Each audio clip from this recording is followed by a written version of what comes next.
सिंध हुकूमत ने लोगों से जीने का हक छीन लिया। सूबे पर काबिज 17 साल से माफिया ने कराची का जीना दोभर कर रखा है। अमीर जमात इस्लामी कराची मोनिब जफर खान शारे फैसल पर कायम मरकजी कैंप का दौरा करते हुए गुफ्तगू कर रहे थे। कहा कि आज कराची में जीने दो कराची को मार्च हो रहा है।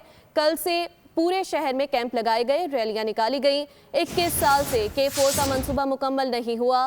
के इलेक्ट्रिक सर्दी में भी कई घंटे की लोड शेडिंग कर रही है। सानिहा गुल प्लाजा के बाद 4 दिन तक आग लगी रही। शहरे कायद के लोग जीने का हक मांगते हैं।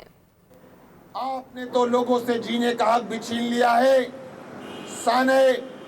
सानिया पेश आया गुल प्लाजा का, लोग 4 दिन तक आग लगी रही और लोग अपने प्यारों के मुंतज़िर रहे कि शायद उनके लोगों को, उनके प्यारों को रेस्क्यू कर लिया जाए और उनकी आंखें ठंडी हो जाएं।